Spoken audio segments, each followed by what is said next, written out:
All right, Talk of the Hill podcast, number 2, episode 2, Nathan. This is exciting. It's good to be here. It is good. I wish the circumstances were different of what we're going to talk about because there's a lot of concern out there. But I'm here with Fresno County Supervisor Nathan Magsig, who's been such a huge help in our mountain community and in the valley as well. But I mean, I really became familiar with the level of service you provide during the Creek Fire, like a lot of us. You and Daivd Tangipa stepped up big time. We so much appreciate it. Everybody does. I know you hear that. But what's bringing us together today is this Range of Light National Monument issue, which kind of, for the most part, came out of nowhere for a lot of people. And we'll get into that and why. But before we've done a pretty good breakdown of like what it is. So if we naturally kind of go there in the conversation, that's cool. But I want to start off with your understanding when you first became aware of it, because you've had Deanna Wolf, the person who started this whole thing, on for a couple of your podcasts. When did this first show up on your radar screen, Nathan? So the Range of Light, as it's known today, really showed up on my radar screen in 2022, towards the end of 2022. And that, of course, is when I had Deanna come out, because I'm one who believes, even though if I disagree with someone, state your points. Let's make them. Let's see if there's some common ground, and then move from there. Concerns I have, of course, with the Range of Light Monument, and at the time, a little over a year ago, it was H.R. 9600. And by the way, that bill is dead. Yeah. But H.R. 9600, creating this monument, effectively would kick a lot of the activities that are happening right now in the forest out if this monument was created. Timber sales would be impacted. The ability to take off-road vehicles on certain portions of the forest would be impacted. No, and so on all portions. All portions of the forest would be impacted. And of course, mining, simple mining that does take place, all of that would be impacted negatively. Cattle grazing is a big one too. Cattle grazing, you wouldn't be able to do sheep. And right now you look at just the farmers that we have that send their cows up there to help the forest out, eat up a lot of that grass. All of that would be eliminated. And so I just saw huge negative implications if this moved forward. So when this came up again a few weeks ago, as I understand it, there was an assembly member, Wuli Rangula, who wanted to have Deanna Wolf come on and talk about the Range of Light Monument, and they wanted to see if maybe there was an opportunity for the president to get involved before he leaves office. So, and I'm going to stop you right there. Yeah. Because I have to ask, what is Wuli Rangula doing? What's he doing here? He's, in my opinion, he's sticking his nose into something that has nothing to do. First of all, it's not any part of his jurisdiction as an assembly member. He's up for re-election. He's got to be making future political plans or steps, which is why he's doing this, I think, to get cozy with. He's already cozy with the Environmentalists, but that's what's so weird to me is like, what's the motivation here? And that's what I'm curious about. Yeah, I have no idea what his motivations are. But again, the concerns that I have is when I look at the people that I represent in the foothill and mountain areas, when I look at just what's taken place over the course of the last 50, 60, 70 years with the forest mismanagement and the overgrowth, this would only exacerbate those problems. And I'm one, going through the Creek Fire, I thought that incident would really wake up people who were moderate, liberal, conservative to the fact that we have to be in our forests, actively managing them.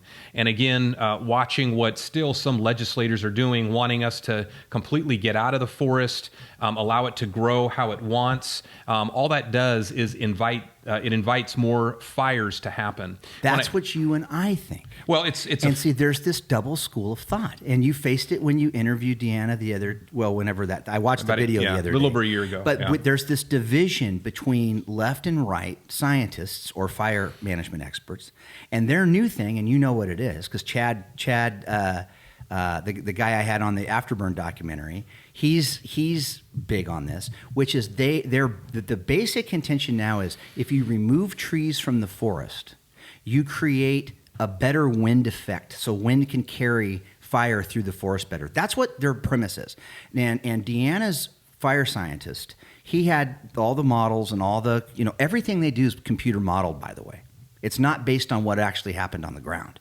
And you talk to a guy like John Mount, who's for years who's who I think did a great job with his legacy of forest management on the Southern California Edison lands. In a lot of places where that fire backed into those lands, not a head fire, but backed into those lands, the fire laid down. You saw the proof of it. I did. One of the reasons Shaver Lake was saved is because of the efforts of John Mount and the fuel reduction efforts that were done around Edison lands right around the Shaver community. That was used as a hinge point to actually break the fire in half, so the fire burned around Shaver. But one thing I want to point out, there are a lot of people who have theories about what's going to make fires burn hotter. And again, with Deanna Wolf, when I interviewed her, and she made those points that when you thin a forest, fires burn hotter and are more likely to be more devastating. But all of that is theory. In reality, what we saw in the Creek Fire was a tremendous amount of fuel, a lot of dead tree stands, all burning, and that, of course, destroyed the bacteria in the soil. I believe 80% of that burn scar area that burned about 380,000 acres, 80% was so devastating that no life survived. No plants, the trees themselves were wiped out, and it's going to take time for the soil to be able to accommodate new growth in a lot of those impacted areas. But there are people who've been studying fire behavior, and I think that we need to take a look at some of these schools that have been in place for decades, one of them being Blodgett Forest. Blodgett Forest has, which is run by UC Berkeley, if you take a look at what they're teaching students up north, is that we need to be mechanically thinning our forests, we need to be applying low-intensity fires to our forest, and they have to be thinned. What an acre of land can safely sustain is a lot less than what we have right now in our forests. In some cases, 4 and 6 times the amount of trees, because we've eliminated the timber industry. Yeah. What I love about Blodgett Forest is they are not opposed to having human beings actively being in the forest. They support biomass plants. They support lumber yards, because again, we can safely coexist with the forest. We can be good stewards, but if we choose not to be, and we put out these low-intensity fires like we have the last 100 years, and we've eliminated all the logging that's taking place, you've got a tremendous amount of fuel, and all it takes is a small spark. And if that fire gets away from you, it will continue to run until nature puts it out through rain and snow, which the Creek Fire wasn't officially out until I think the 24th or 25th of December. It was the 24th of December. Yeah. So it burned many, many months. But again, there are people who have theories. There are people who do studies. But in practice, in reality, when we take a look at actual fire behavior on the ground, it's clear. There are 3 things that cause a fire to burn: fuel, air, and a spark. And the more fuel you have, the more intense that fire is going to burn. With a lot of these people who come up with these theories about thinning the forest and air being able to move through the trees better, they forget that air is able to get into the forest from above as well. Correct. Our forests are not two-dimensional. No, they're three-dimensional. three-dimensional. Right. And so air has no problem getting into that fire and impacting it. The biggest contributor is the condition of the fuels. If they're dry, if they're abundant, you're not going to be able to control that fire, and at some point it creates its own weather. Correct, and we saw that on the Creek Fire, and we all saw the backside of Huntington Lake where the tornadoes happened when the pyro cloud collapsed and all that stuff happened. So fire suppression, fire science is definitely a part of this discussion, but it's really not. It's not the deal breaker on it, right? This to me is a 10 to 11 year crusade by one woman who started an NPO called Unite the Parks, because she and her friends thought this forest is not great. It's not doing great anymore. And this is before Creek Fire, right? I mean, she's from what I could gather, she knows a little bit. She's not a dumb person. And so she's aware of the fires, the big fires we've had, like the Aspen Fire and the French Fire on the San Joaquin River. She gets all that. What bothers me, and this is one of my personal sort of feelings about this, as you know, I film a travel nature show for PBS, one of the most liberal medias out there. And I have a great appreciation for national parks and national monuments. I've visited almost 50. I think I'm at 52 national parks out of the 63 in our system over the years. Monuments, it's been a high number of monuments. They have their beauty. They have their reason and their purpose for protection and for use. If you were to take this national forest, the Sierra National Forest, and turn it basically into another national park or extend that park footprint of management from north of Yosemite to south of Sequoia, you've eliminated right in the middle of this Central Sierra Nevada mountain range a lot of different uses of those lands. We can't ride side-by-sides in Yosemite. I can't deer hunt with a 30-06 in Yosemite. And so I think it's important to have balance to the uses of the park. Not one person and her love of her outdoor experience perfection, which might be going into a wilderness area and seeing no one and it's pristine and beautiful, and we all love that. That's great. But that's her experience that she wants to have. I don't think we should homogenize the entire mountain range into a one user preference. I wholeheartedly agree. And the challenge with this is there are some individuals who believe that they are so right, and all that they're done trying to convince others of their position. So they use power, they use the legislature, they use Congress to try to push their agenda, even against the will of the people who are going to be mostly impacted.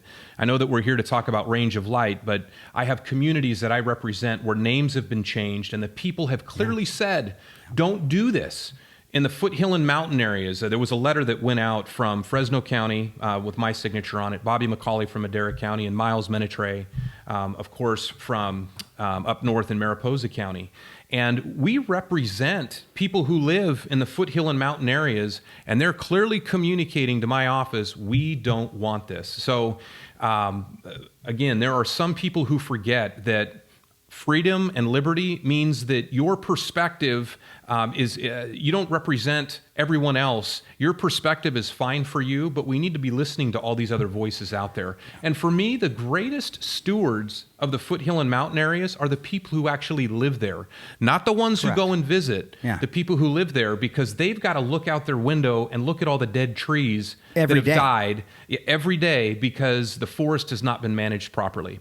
To your point about the 63 national monuments that exist across the United States, right now, the U.S. government cannot sustain the existing, not only forest lands they have, but the national parks, the monuments. They don't have enough resources to sustain what they have.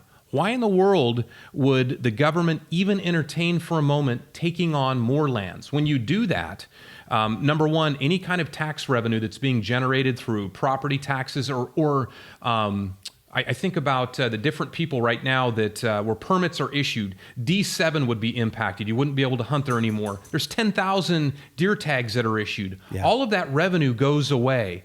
And so... they're looking at it as we're going to get a bunch of $20 a car or $30 a car people to come in after that. But you're right about the resource management or go to Yosemite right now. I mean, it's a dump. It is a dump in there. The Chinkapin bathroom doesn't work going up to Glacier Point. People can't park when they're in there. People that go to Yosemite now spend most of their day looking for a parking spot, driving around. Well, they try to encourage people to take buses in as much as possible. I get it, but I'm with you on that premise. And let me so one other thing too. So while we're on Yosemite, Half Dome. When I was in college, if I wanted to go hike Half Dome, I'd call my buddies. Hey, this Saturday, let's jump in the car at 3 a.m. Let's go into Yosemite. Let's go hike Half Dome.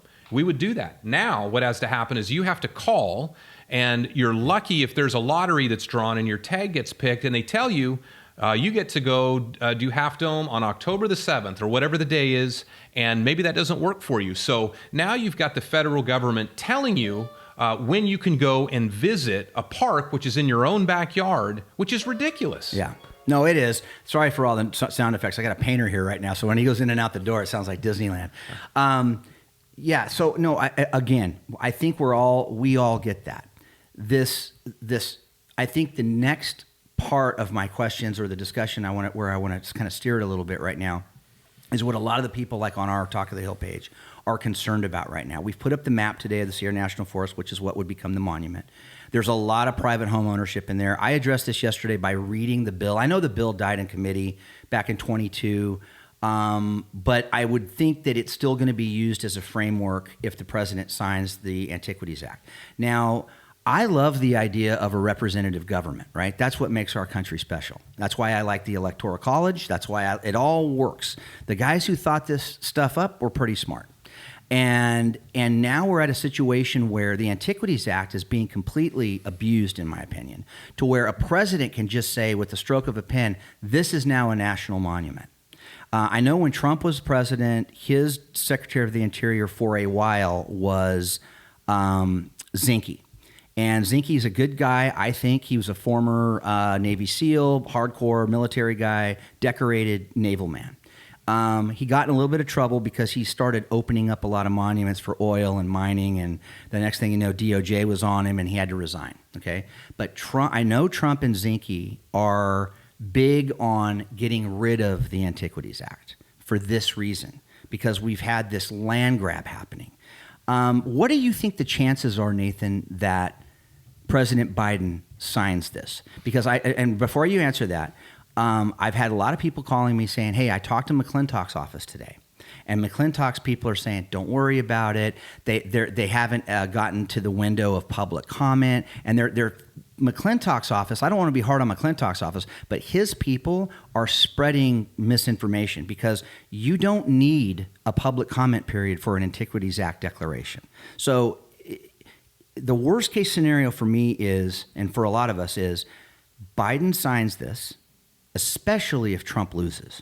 But either way, he signs it because he's been on the record saying he wants to be known as his legacy for grabbing he didn't say grab it, but protecting the most land, most public lands. This gets signed by Biden. Trump wins. Trump reverses it. Harris wins. We're screwed. How do you see it?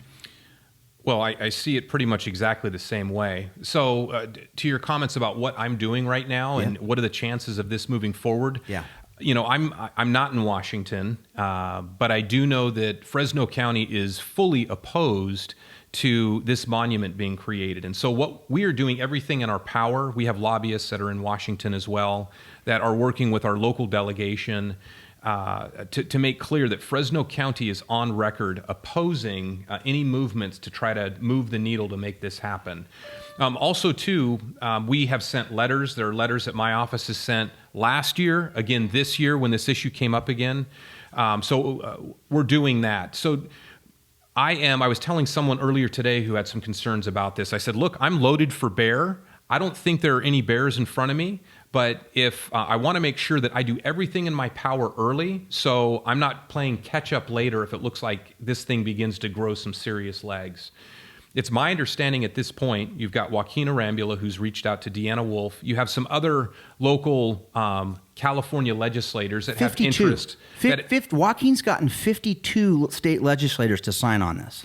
So, but in Congress, it's my understanding that our representatives are not interested, but the question is this. Are the people, are Biden's handlers, are there enough of them up there that have enough interest in this to move the needle forward? I'm taking nothing for granted. Right. And so I want to get in front of this so I can look my constituents in the eyes and say, we have done everything possible to make sure that the voices of the constituents who live in this area that's going to be impacted are heard in Washington. So again, we've sent the letter. We have our lobbyists working in Washington, and we'll do. There's a petition that's out there, and some of your viewers might be asking themselves and listeners, what can we do? I'll tell you right now, it matters. When you send emails and write letters to your local representatives, do that. And again, Congressman McClintock represents this area, and I would encourage you to reach out to his office, but also to reach out to Joaquin's office. Thank you. Reach out to the assembly, the entire 80-member assembly and 40-member Senate, and clearly state we don't support this, because they need to hear too, since they have chosen to stick their nose into this federal issue. Yeah, I'm friends with his wife. I don't really know Joaquin that well, but I know his wife really well. And I wrote her a message today, and I said, "Hey, Elizabeth, I I love you, but I'm going to have to beat your husband up a little bit because he kind of stuck his nose in something he shouldn't have stuck it in, and I'm going to play tough with him. And I am, and I gave her a heads up. Nothing on you, but we're not. There's a lot of people fired up about this, Nathan, and so there's this other issue of civil disobedience that I think you're going to see. I predict right now that if this goes through, even if Trump wins, if this goes through, this is going to become a national news story. I think that the natives are more than restless here, and I think if Harris wins and this gets signed, it's a lot more likely that the thing sticks. And I think you're gonna. And I'm not inciting that. That's not what I'm doing, right? By saying that, I don't. What I'm trying to articulate is there is a. We're sick and tired of itness that is so strong out there. And this is so over the top. And most of my research I've done looking at monuments that have been signed into monuments, counting to Clinton and Obama, I haven't seen one other monument proposed in such a highly populated and heavily used currently by the public national forest. So this is setting a lot of precedent in a bad way. And so I think people are justly concerned of what happens. I get make noise, call your congressman, call Nathan Magsig, let's get together. And I would think at some point there would be, if there's a big enough groundswell of opposition to this, it would have to weigh into some political decision for someone down the road. I would hope. But what I'm seeing more and more of is the minority opinions pushing forward and using the legislature to pass laws to force things down the throats of the majority. Yeah. So what can be done? First and foremost, I'll tell you this. One thing that drives me nuts is more and more people are expecting the government to solve problems. I want government to actually shrink. Yeah. There's a real possibility that the House of Representatives is going to remain in the hands of the Republicans. Yeah. There's a real possibility that the Republicans pick up the Senate. They'll have the Senate majority. There's a real possibility that we'll have the President of the United States again as a Republican, just like what happened back in 2017. So if that happens, what I want to see out of Washington is for our legislature to say, it's time for the federal government to get smaller because the locals know better. And I would like to see an opportunity where Washington actually hands over more power at the local level. So that's why they're afraid of Trump, man. That's why they don't want him in there. So Trump learned a really painful lesson when he was president the first time, because he spent 4 years fighting everyone his against own party more, his own party, but fighting impeachment hearings, fighting stories that were just fake and created, all to really hamstring him. And he still, I look at the tariffs that he created against the Chinese, the $800 billion in tariffs, and it really woke up a lot of people. I look at what he did in NATO, telling our allies, look, you guys got to start paying your fair share. The United States can't pay the full boat. And he did a lot. We had peace during that time, economic prosperity, significant economic prosperity. So with another Trump presidency, I do believe that he will be able to accomplish much. But my hope is that members of Congress all see things the same way, that government really at the federal level needs to shrink down, and to the extent we can empower states more and local governments more, that needs to happen. Government is out of control, spending's out of control, and we need to return the power back to the people. Well, it'll be interesting to see if this movement, this Unite the Parks movement, hits a fury of opposition from locals that's bringing everybody from our mountain communities together. They're mobilizing. You can see it happening on the Facebook page right now. I mean, and Deanna has agreed to come up here on the 7th, 8th, and 9th, Mariposa, Oakhurst, and then Shaver Lake, for small group meetings that she's going to handpick who comes into those meetings, by the way. I'm calling that she doesn't show up if Trump wins. I think she cancels her trip if Trump wins the election. I don't know how much more you guys have looked into this, but there's so many questions out there, and we probably can't get into all the answers of those right now because this is still so new to us. But there's you've got PG&E. I called a friend at PG&E in the PR department the other day, and I said, hey, what's your position on this range of light thing? And he goes, what are you talking about? And he looked into it, and he goes, okay, I'm going to have to send this to our government relations people. No one here knows about it. That's PG&E. It would effectively shut down their ability to operate their Helms project.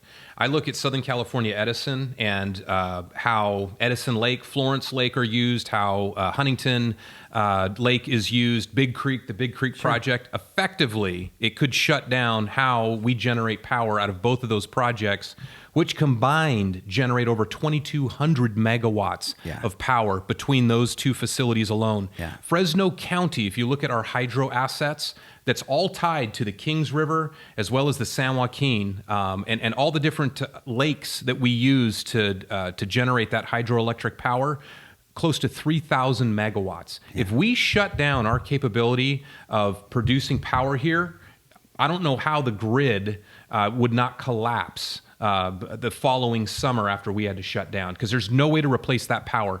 Diablo Canyon produces 2,200 megawatts of power by alone. Itself. And if it shuts down, it will collapse the grid because there's no replacement for that. Well, that's why they brought it back online. Yep. They were in the process of shutting it down, and Patterson helped with that. You know, he got Newsom to come around on that one. It's like, if you want everybody driving an electric car and using an electric chainsaw by 2035, you might want to turn the best thing you had on, which was the Diablo Canyon plant. But the Nuclear Regulatory Committee, they were like, yeah, we can turn it back on, but it takes 10 years to turn it back on. This isn't a light switch. These are nuclear fission rods, dude. So it's a thing. But you're right. And so, yeah, I'm just curious about, now I read the text of the bill yesterday, and there's a specific thing in there. There's a carve out in there for energy generation. It didn't address Helms or any Southern California Edison stuff, but it did say explicitly that the creation of this national monument would absolutely prohibit any dams being built, period, full stop, and no raising dams. That's in the bill. So if they use that, I know the bill's dead, but if they use that as a roadmap to, because if Biden signs this, the minute he signs it, the clock starts ticking, and there's a 1 year for the Secretary of the Interior from that point on. They have a 1 year deadline to turn in maps and legal descriptions, and a 2 year deadline to turn in a visitor plan, as I read it. So it's not like things are going to happen immediately. I know the Forest Service. I've got to call into Dean Gould right now to see if he'd come on and talk to me. I do know I talked to Alan Clyde today, and I'm going to have Alan on here pretty soon because I love that guy. Oh, he's one of the ones running cattle. He's awesome. And a commercial recreation business in his pack stations, which, according to the bill, will be left alone.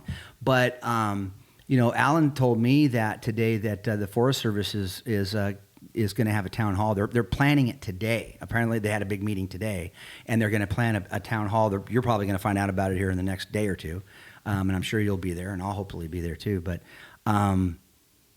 it's a crazy world we live in, and the planets have lined up in such a way that this could be a really tough thing to deal with for people.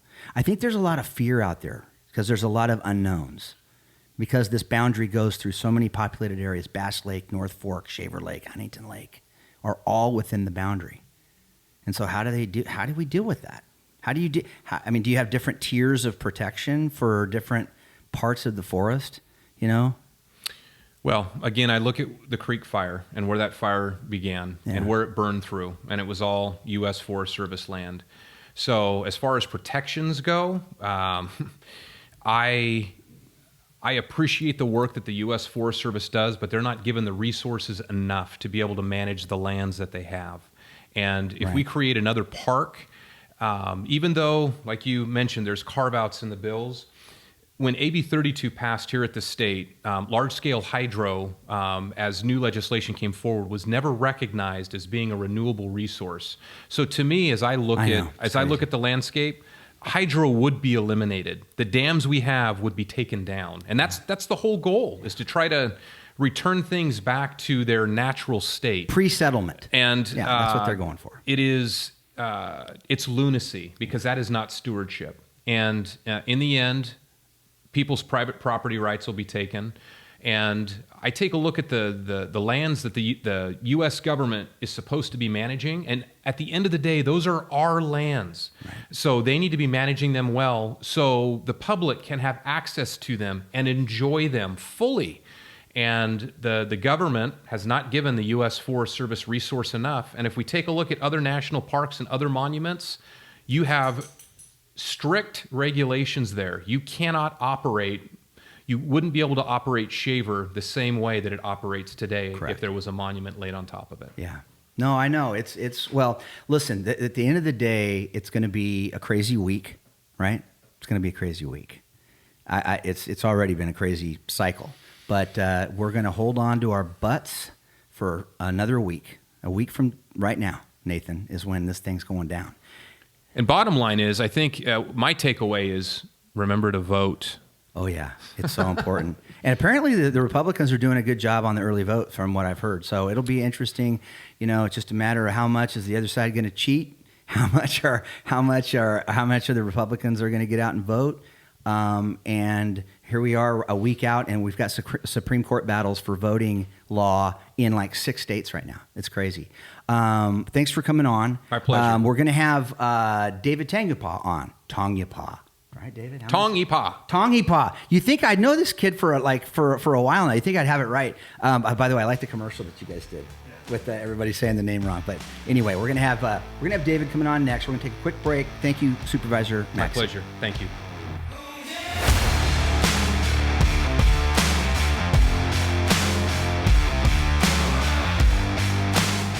All right, welcome back to Talk of the Hill podcast number 2. And sitting with me now is Daivd Tangipa. Tangipa? Did I get that close? Yeah, of course. I mean, you know, I've been practicing for a while now. It's Tongan, so it's one of the most unique languages in the world. So. You know, David, I hope a couple of things. I hope you win. I think you're going to.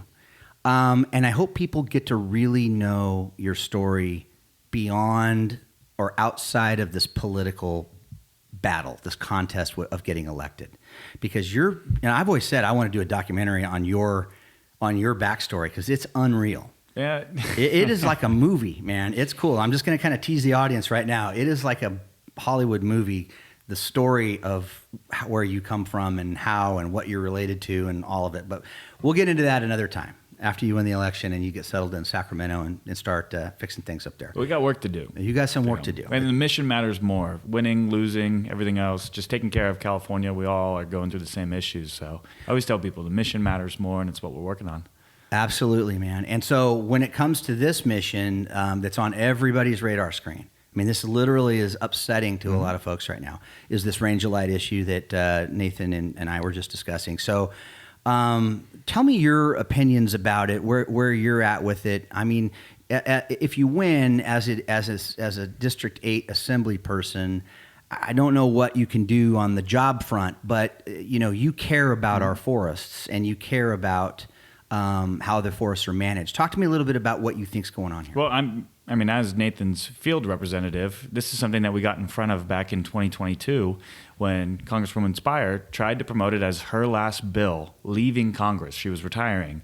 But the entire intention was just to get this on the books, to get it in front of people, and to carry this way. And again, with the goal that the president would pick it up and then push it through an executive action. That was the entire goal. They knew they weren't going to get it out of committee because it's a Republican-held House, and they knew it was going to die. But what you're saying is this was all part of a long view game to get it into front of the president. And that's why we got in front of it, because what we've seen is that there's been, just from, anybody out there, we have to be just as active as some of those on the other side. And I don't call them environmentalists like they like to be referred to. I call them anti-human activists because it's more about pulling people out of the forest and getting it. If you go back and you look at that interview that we did with Deanna Wolf with Unite the Parks, she just basically said that she went on a trip, had some spiritual revelation out there, whether it was an acid trip and took some drugs, and basically said it's the most beautiful place in the world and should be unbothered by human beings. I've decreed this, so now I will make it so. Because, honestly, that's what she's done. If you go back and watch that interview, she says she just fell in love with the place when she went out backpacking one time, and then her ideology of what it should be was going to be what everybody else should kowtow to, and is now using the force of government to get that movement. And they've done that multiple ways. And not only that, they have done that utilizing specific politicians like Wuli Rangula. The same thing had happened with renaming a geographical location. That was something that we had stated that it should be up to the locals who live in that area. Now, specifically, just so people know what you're talking about, tell them.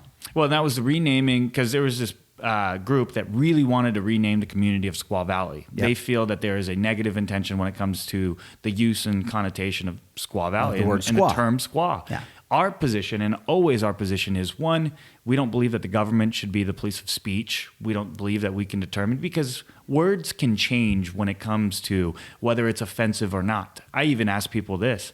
Well, if the term Karen now is being used as a derogatory term, should people then change the term, their name Karen, because we feel that it's a derogatory term towards How white far do you women? go down the rabbit hole with this? And that's where it is not the government's place to rename geographical locations. That should be up. And not only that, if you think about it, most people don't name things after what they don't like. Yeah. And so these Correct. communities are naming something that they believe was an honor, naming mascots. I mean, the other bill that just passed recently, it is now illegal in the state of California to have any type of tribal name, warriors with a Native American on it, chieftains, anything like that. It is now illegal. So Sierra High, I don't even think people in that community, if you went to Sierra High and you're a chieftain, that is going to change.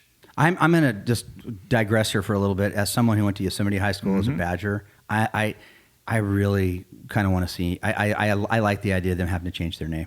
The Chieftains? Well, no. You're I'm just joking, because they're your it's- rival? We have this rivalry Oh, with gosh. them. Yeah, I want Well, to see but what else they that's come up with.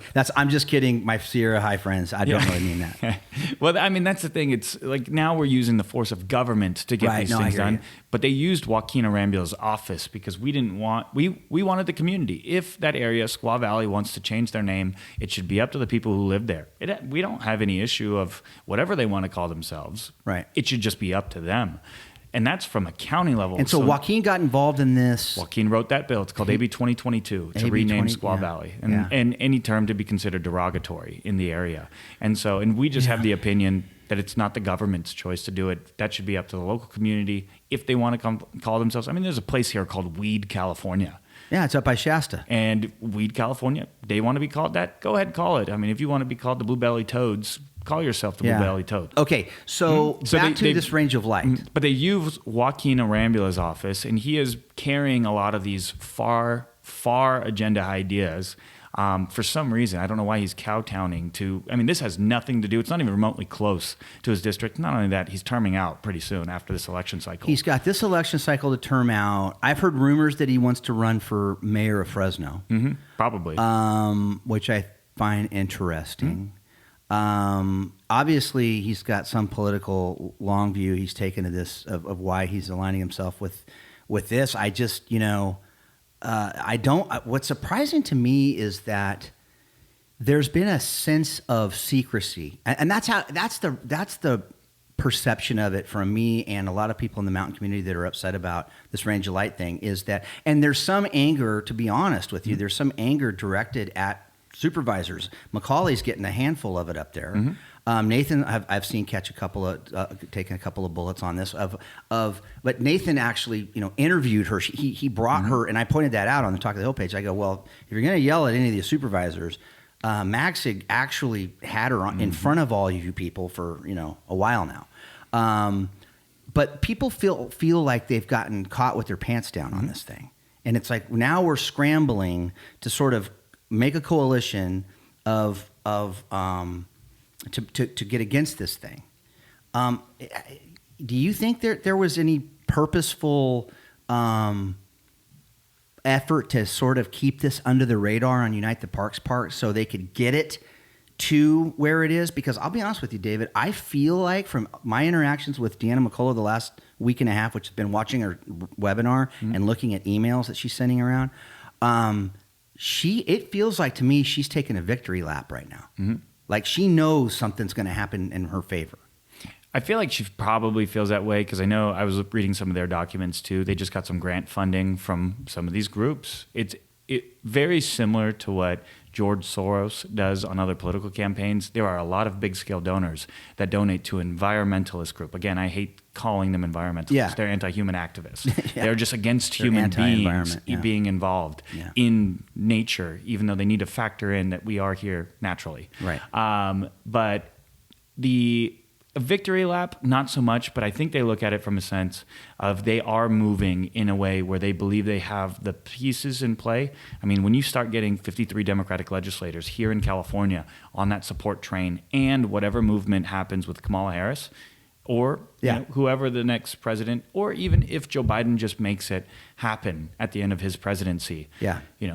they do look at it. And I don't see, it's not, again, I wouldn't blame any local official for that type of movement, because this is something that kind of came out of the blue. Well, I we got think- in front of it back in 2022, Yeah. and then it really died down. And now it's coming back, but they try to set those pieces in play because it's a long game. Yeah. It is not, and this is probably not going to go away anytime soon. We're going to get people out of the Bay Area, just like Spire, who Yeah. wrote it. She wasn't from this area.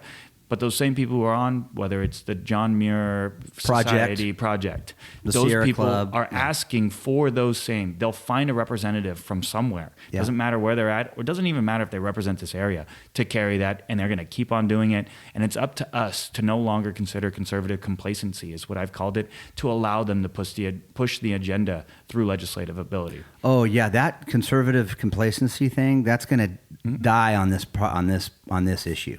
People are fired up, man. I mean, I don't know if you guys have been on Talk of the Hill page lately checking it out, but it is, people are not going to sit back and take this one. Mm-hmm. They're literally going to mobilize. It's going to be pitchforks and sickles and stuff in the street, man. It's going to get ugly if it happens. I'm just telling you right now, it's going to. They would have to staff this park like a military zone to enforce their restrictions, because people are just going to keep on driving their four-wheel drives up there. They're going to take their OHVs up and say, "Come arrest me, man. Come do it." And that's the part where I think it's like you stated, this is the only area that has been identified as a highly populated, Correct. very, very, very used recreational. Yeah. There's been people For in this area generations, David. For generations. And that's not even talking about, and then the cattle grazing is a small part of this. I'm very good friends with two of the families, the Toppings and the McDougalls on the Madera County permit up in Sierra Nevada, up in the Sierra National Forest. And I love these families, and they're great people. And there's such a strong history and tradition. In fact, tomorrow, I don't know when this is going to air. I'm probably going to air this tomorrow. So Wednesday, tonight, if this is going to air on Wednesday, we've got the American Grown episode, which is we filmed up there. It's about the Clovis Rodeo, and it's about cattle grazing. I will go back to something. One of our members yesterday, Sheila, she sent a letter to Alex Padilla, a California senator, and said, "Hey, this." I read her letter, and it was just it was a good, well-written letter in opposition of the monument creation. Padilla sent a letter back, which I have. And it basically was very well written and polite, like you would imagine. But it said, "We're sorry, but this is happening. Get ready for more of this. We are going to, if given the opportunity and given the keys to the car, we are going to start protecting more and more public lands." He spelled it out, and I'm going to put the letter up on our Facebook page with Sheila's permission. But what was the goal? The goal that the governor had is that they would put in 30% of California lands. Yeah, the 30-30 plan. The 30-30 plan. Yeah. That they wanted to. I mean, that's the removal of access. And I just go back to records. Let's look back to the Sequoia fire that happened, I think it was 2022 or 2021. Yeah. But in the Sequoia fire, they didn't put this in the media. We lost 20% of the California redwoods. They were putting heat shields at the bottom of I saw trees. it. They were wrapping them in Mylar. How ridiculous is that? Well, the other thing, too, when you get into if you want to talk about fire suppression, one of the problems, and I'm going to have Mark Berticelli on here on my show here pretty soon. He's he was Air Attack 1-5. He was in charge of all air attack coordination during the Creek Fire, and for many years. He's been in the business. He's retired now, so he can talk. And, in Yosemite, for instance, when they had those big fires up there, they can't use Phos-Chek. They can't use the red stuff out of the plane. So they can only do water drops, because they can only, if a fire is too close to a particular river drainage, There's rules about putting phos-check too close to the river because of the might damage the ecosystem there. And I guess I get that, but there's a lot of restrictions on prescribed burning and selective timber removal and all of that. And so that's one of the things, and Nathan did a good job of describing it earlier, is like, we're here, and you did too. We're here. Humans are here. We're part of nature. Okay, we have the ability, unlike most other animals in nature, to do things through the use of tools and an advanced brain to take care of our environment at a higher level if we're given the opportunity to. Well, and it's a big area that I've seen. Our current status of the forest right now is unnatural because of 60, 50 years of fire suppression. Correct. They have naturally banked trees to where the current condition, and most people don't even know, we have more trees now today ever recorded in human history. There is a greening period. Why? When there's a lot of carbon in the air, the trees love it. Trees love it. And then they overpopulate, especially when there is fire suppression. It's one of the areas that I've worked on. I spoke to John Mount a lot. And he had talked about, how did we get here? In the 1950s, we had the wood famine. So a bunch of timber harvesters went out and clear-cut hundreds of thousands of acres. That happened, okay? Yeah. Then the overcorrection happened under the Richard Nixon administration. Endangered Species Act. And created in the 1970s, where we pulled out all of that. And then all we did was fire suppression. It's one of the big areas that I've talked about is, can we be in 2020? 2024, Can we actually understand and use the Blodgett Forest Project that Nathan talked about, that if they state that a healthy Sierra is in between 20 and 200 trees, and we're currently between 800 and 1,000 trees per acre, right. You'd never plant 1,000 tomatoes in a 1x1 box. We should never have 1,000 trees in an acre. Yeah. And so can we get back to proper forest management? Let's partner with the Native American community that used to burn the area all the time. And I even tell people this, fire and this type of ideology is so common here that the name Fresno actually translates to ash tree. Right. Exactly. And that's because even when the conquistadors that came here and back in their history, they had talked about that this was a smoky valley because the natives would light the forest on fire, come back down to the valley during the winter, and then go back up. But when you bank trees for over 50 years, you have an unnatural forest. The only way to get it back to a natural forest is through unnatural methods, logging, grazing, and pulling out that type of material. I mean, and that's why I wrote the piece, and I just sent it to you too. Okay, good. On modern forest management, the Golden Together one that talks about, look, if the goals of the left-leaning side is to reduce carbon emissions in the air, and the goal on my side is to properly manage our forests so people don't get burnt out, so we can lower insurance costs, then it's removing trees. Both things need to happen. Is lowering carbon emissions, and it's protecting the environment, and we should stop punching ourselves in the face. We're the left arm and the right arm of the same body, and we can actually work together.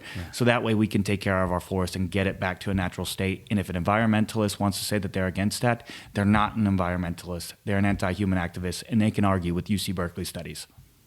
How do you not want to vote for this guy? I mean, this is for those of you out there that think you've seen Radanovich's ads, or you look at David and you think, man, he's kind of young. I mean, this is what we all know. The people who know David know this. Good stuff, David. I appreciate you, man. I think. Well, there's a lot of question marks, and I know even electeds that are trying to work this, and I know Nathan and Bobby sent the letter, and I just what we all know as the constituents, what we all know is there's only so much you guys can do. Mm-hmm. And we get that. And we appreciate the effort. We appreciate the care, right? But this thing has gotten to a point of long game finality. Mm-hmm. We're at the end game here now. And I'm really concerned about what happens on next Tuesday for many reasons, right? But if so am I. Yeah, I know you are. Well, yeah, I'm actually not as concerned for you. I feel good about you, but I get it. I mean, I hope I'm going to be with you on that night. I want to. You're right down the street. I know. So. No, I think I'm going to go hang out with you that night. But in all seriousness, there's a lot of, and I want you guys to know this. I know you know this. But there's a lot of people really upset and concerned right now about this particular issue we're talking about, this range of light thing. I mean, people are losing sleep. They're writing me private messages going, Jeff, what is going on here, because they've seen this woke, weird world that we live in the United States of America now, where men are playing women's sports and all of it. Things a lot of us shake our head at. We just go, what in the hell is going on? And it happened in 5-6 years. And it happened quick. And so we're all now gun shy to these inevitabilities. And so when the planets line up like this is right now, and one reason why I think this woman is sticking her head out of the sand right now is because I think she feels good about it. I just want you guys to know, if this goes through, there's going to have to be we're going to have to connect with our constituents. We're going to have to get out there and talk to them, because there's some upset people right now, and I'm not overstating that. Well, and it's where I think the game plan to get to this point has taken a long time. Yeah. And I mean, I state it all the time, the weaponization of legislation has been pushed through. I mean, we see it. That Unite the Parks, when they were defeated in 2022, I mean, they even talked about it in that interview when Deanna came to speak to us. She will never give up. But it's where we've got to get the people here to move a lot more. If she's already have 50 plus legislators doing it, she's been working in silence. She's working it. She's been working in silence. Yeah, I get it. So we've got to do the same thing. That's why I've worked with, and I spoke to Congressman Vince Fong. He is working to make sure. I like Vince, man. He's a good dude. Vince is getting in front of it right now too, building that side of opposition, because that is what we've seen. It's how we've gotten to this point. Was we did not have enough people that were extremely active on the legislative end, and that's where I've worked on just to modernize a little bit, because I look at what's happening in the weaponization from these are activists. These are not, they don't have good intentions. They have their intentions that they will do anything to get through. And it's where I actually see why forest management is such a hard issue to get through. I think they don't want a lot of these people in the high Sierras or the forest. I don't think they want them to get insurance to buy and purchase properties. Let's look at the land lease that is happening on a lot of the federal land. They went from 25 to 100-year land leases to 6-year leases, to where they can immediately repeal and pull that off, to where anybody who has a land lease in Huntington or anywhere else, you can build the house there right now, and then in 6 years they can not re-sign your lease, and you have to remove and take it off. Well, that's interesting that you say that, because in the terminology on that 9600 bill, Spears bill, when it talks about leased land on the Sierra, it specifically says your leased land is fine until your lease is up. Expires. Yep. And there is no explanation in there about the time constraints on that. Same thing with grazing. You know, the typical grazing permit is 10 to 20 years, and in their grazing permit language, they put you can write out the end of your grazing permit term, but that can't go past 10 years. So if you've got 3 years left on your term, you can graze for 3 more years. If you got 7 more years left on your term, you can graze 7 more years. But if you've got 20 more years on your term, you're only getting 10. They put 10 as the max out on it. Well, and that's the part where I think what Nathan and I have been working on, and definitely trying to be effective, is getting those groups that, whether it's Unite the Parks, to fight against their other groups that have activist ideology. I mean, one of the questions that I think was perfect that Nathan had asked was, well, a lot of the mining that we need is actually, we need it to build affordable housing. What are your thoughts on, restricting that? Because restricting that type of supply, then it makes housing significantly more expensive. And one of the biggest issues we have is homelessness. And if you go back and you watch it, Deanna goes, "You got me." Like, I don't know what to say right now. She had a Kamala moment. And it's where I truly think, and there's a lot of Native American tribes, it's one of the things that I want to work on when I'm in, hopefully when I'm in office, is partnering with the Native community to get back into our forest and to properly manage. There's an area that the Thule tribe is trying down south closer to Bakersfield, that they are actually working in proper forest management, and where I can tell you this, there's a lot of those groups. If it's not a Native issue, they don't want to hear it. I've actually heard language like that. But I want to work with our tribes here locally that want to protect those forests, because they live up there too. Right. They own a home. And one of the big red flags that we're going to have that everybody in the mountain community needs to be hyper aware of, it's not just fire insurance right now. It's about the ability to get fire insurance in a year. We know that we've had some of the heaviest rain cycles in a long time. We've had 2 good wet years. Which is on track for what's in the Farmer's Almanac. 1983, 1984. Extremely wet years. 1987, and anybody that remembers 1987 was one of the worst fire years in California history. Yeah. I am warning people right now, the worst fires in American history will be in the Sierra, because when you have super blooms and super vegetation like that, you're going to have super dead vegetation. We have more ladder fuels than we've ever had in history. Yep. And what 1987 didn't have, what we do have today, is 200 million dead trees. Right. And there is nothing we can do to stop that if we are not working on it. And it's what I commend Supervisor Magsig on, getting in front of it, creating clearances on a lot of the easements so people can just escape, because we see it. And if people aren't protecting their properties right now, even going to working to make theirs a fire-safe community, it will not be enough, because a fire similar to the Creek Fire or the Dixie Fire or the Lightning Fire, or just recently, what was the one? It was called the Park Fire that happened up near Chico again. One more fire like that burns a community, the entire fair plan in a predominantly covered fair plan area is entirely bankrupt. Right. State Farm already issued an ultimatum that they will leave this state. Yeah. I thought they did. They have not. They are not issuing a lot of other areas, but they've made another ultimatum. Okay. They want to raise home rates by 50%, and they want to raise auto by 30%. Right, to pay for it. To make up for a lot of those issues. Impossible after the fair plan and these fire years come. And it's one of the areas I've spoke to CAL FIRE about. That is my number one concern for California. The moment that people start getting burned out, then they have to get their loans called on because they won't be able to get insurance. They won't be able to be up there. And it starts a chain reaction. But is it part of the plan to get those people to move? But not only that, they won't be able to move because they'll have an asset that is worth zero. I have my real estate business. Correct.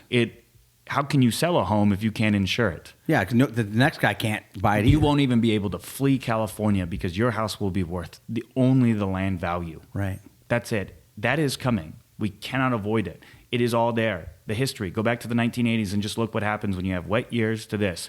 Now we're in that same 40-year wet cycle. What are we doing to get in front of it? Because I also know that the other side is waiting for that to happen so that they can blame global warming or climate change or all of this. No, it is because we have banked trees by unnatural fire suppression, because we have stopped letting people back into the forest to properly manage it.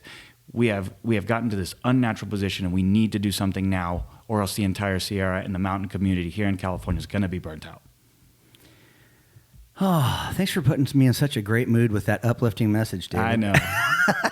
I try but not to. No, man. But you're dead. It's dead hard right. truth. We have to speak the hard truth No, again. no, That's it's hard what we've truth. avoided. And at some point, man, we've got to get people. We're a long ways from this now. It's like a pipe dream, even saying this on camera right now. But people have to change the way they vote. We've got to get back to a place where we can be civil with each other, not so divisive, and that a Democrat might hear a Republican idea and go, that's not bad. Mm-hmm. That makes sense to me, and vice versa, right? We're so far away from that right now. And here we are, blue in the face or red in the face, telling the other side in California, who has control of the state, has control of the environmental lobbyists, has all the purse strings. And they're the experts. They're the academics. They're the ones that have all the supercomputers and run all the models. And they're telling all of us dullards that live in the mountains how to run the mountains. And what have they had to show for it after 40 years of a bad track record? I mean, the Delta's in no better condition for water or for ecosystem health than it was when they took a bunch of water from the farmers. Mm-hmm. The farmers adapted because farmers are smart and they know how to fix stuff. Mm-hmm. So they figured out how to grow 30% more food with 30% less water. And if you take more away from them, they'll figure it out. Mm-hmm. Anyway, I'm glad that. Go ahead. I use the same here. I use the same scenario, especially when it comes to president. It's the pilot scenario. That's my analogy. The pilot can go and whatever he wants to do, travel around the country and many wives, whatever it is, all of that. But can the pilot land the plane? And are they good at what they could do? I may not like the pilot. I may not want to have a beer with the pilot or any of that. But is that person the best person to land the plane? That should be the person flying the plane. Yeah. And if you just look at the resume, And not only that, everybody knew what Donald Trump, his entire market, and I have a master's in marketing, is he has always been the billionaire playboy. There's no difference, and everybody's trying to make up all this other stuff. He has always been that from the 1980s to now. When he was a registered Democrat to when he's a registered Republican to now. He's the same human being. You don't need to create anything about what he was loved for is now what he's hated for by a lot of those. But if you just look at the track record, he's built businesses, he's done this other stuff. I think if you then look at the other side of the aisle and her resume comes from California, California is a failure. Yeah. It's a $900,000 is the average home price, unaffordable. We can't get insurance anymore because it's unaffordable. We can't afford gas, groceries, and the cost of living is unaffordable. Do we want California to be the model for the rest of the nation? I only ask people that. Yeah. I don't think so. It'll be easier when Trump's gone, though, man, because people right now, they aren't voting for Harris; they're voting against Donald Trump. So there has to be this purge of these personalities, and it'll happen. The Grim Reaper, pretty right on time usually. So he'll be there.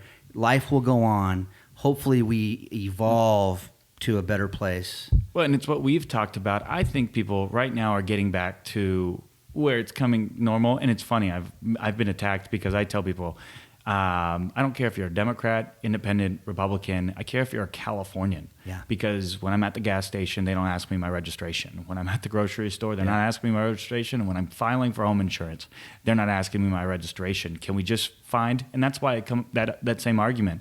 When I went to UC Berkeley to talk to that panel, their goal, reduce carbon emissions. My goal, proper forest management. Proper forest management is a solution to theirs. Can we get back to compromise? Because that's what this country was built off of, the beauty of compromise. We have two houses right now, the representative government the House of Representatives, which has our U.S. representatives, and the Senate. You had population states versus just smaller scale rural states. Right. We got that through compromise. And can we get back to where we're locking each other in the room for the next 40 plus days and find solutions that work for what we both want? Yeah. Because we have different ideologies. It was built off of our differences. Right now we're being attacked because of our differences. Yeah. Right on, man. Well, I appreciate you coming in. That was great. I got the 1-2 punch today. I got Tangipa and Magsig. Well, I work for him. So I know. I follow him around. Yeah, you follow him around. Thank you for coming in. Thanks for helping you and Nathan both for helping. I hope calm some of the concerns that our audience has about this range of light issue, shedding some light on. I hope people got to know you a little bit better through this that'll watch this. I appreciate you giving me some time. And one of our big goals is to get people, it can't just be Nathan and I. Right. We need everybody, if they're watching this, if they've got family members, they could do their 1/millionth of it to get involved. Reach out to the office. When we sign letters, create your own letter. Do your own, because if you're waiting for somebody else, if you're waiting for Sacramento to save you, nobody's coming to save you. We need everybody to get back involved. Let's not depend on government. Let's create communities again. And that's why we're going on these shows, is to get people back involved, because the other side's not going to stop whether they believe in it or they don't. Yeah. And we can't either. Yeah. No, you're right, man. I appreciate it. All right, that's the end of episode 2 of Talk of the Hill podcast. We're having fun with this, right? I mean, I'm glad you guys were my first 2 guests. This is pretty cool. Yeah. But we're gonna stay, folks. We're gonna stay on the issue, the range of light issue. The Talk of the Hill page has been great. You guys have all been sharing a ton of information. It's gonna be a wild week. We're gonna continue to try to do some podcasts on here. I've got some other guests lined up. We'll let you know who those are gonna be and when they're gonna air. For right now, I'm Jeff Aiello signing off. Thanks, you guys.